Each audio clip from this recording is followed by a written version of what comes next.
Berencana itu keren. Tunda kehamilan saat pandemi COVID-19.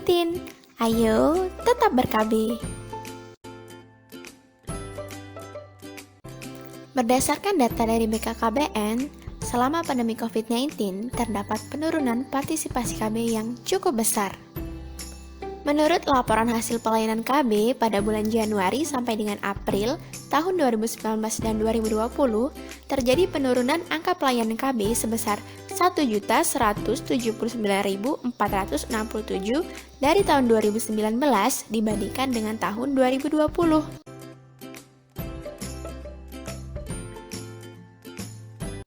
Penurunan ini disebabkan karena ketakutan dari pasangan untuk melakukan KB di fasilitas kesehatan karena takut tertular oleh COVID-19.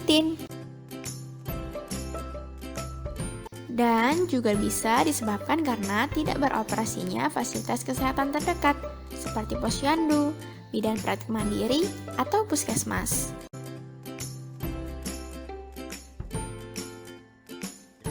Penurunan ini dapat berimbas pada meningkatnya jumlah kehamilan yang tidak direncanakan sebesar 10 hingga 15%, yang pada akhirnya akan memicu lonjakan angka kelahiran atau yang disebut dengan baby boom. Padahal, seperti yang kita ketahui bahwa Indonesia sedang berjuang untuk menekan angka kelahiran untuk menyeimbangkan perekonomian. Mengapa kehamilan saat pandemi COVID-19 tidak dianjurkan?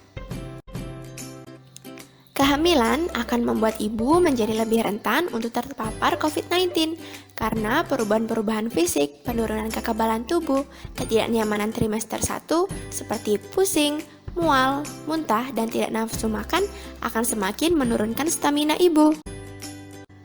Dikhawatirkan ibu tidak mendapatkan pelayanan kesehatan yang memadai dari petugas kesehatan karena pembatasan kontak antara tenaga kesehatan dan pasien di fasilitas kesehatan.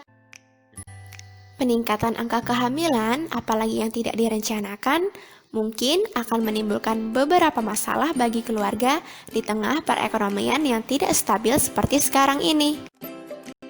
Lalu, bagaimana pelayanan KB saat pandemi COVID-19? Pertama, tunda kehamilan sampai kondisi pandemi berakhir.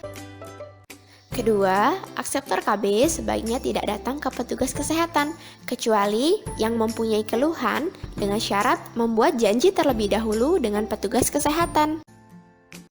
Ketiga, bagi akseptor IUD atau implan yang sudah habis masa pakainya, menghubungi bidan melalui telepon untuk membuat janji pelepasan atau pergantian metode kontrasepsi.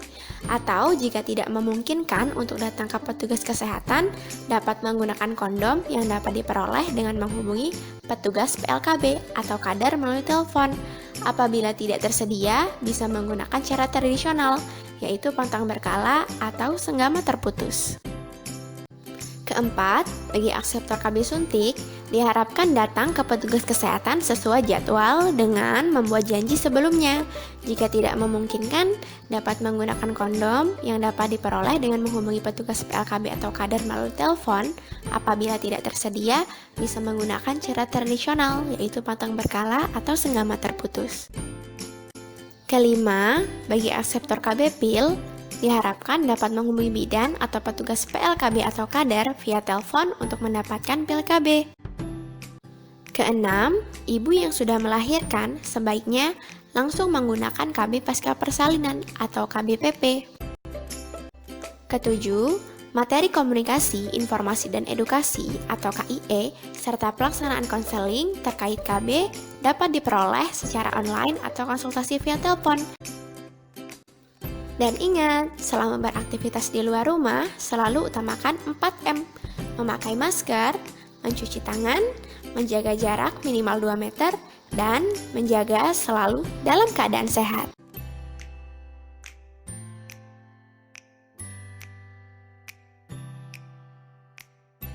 Terima kasih.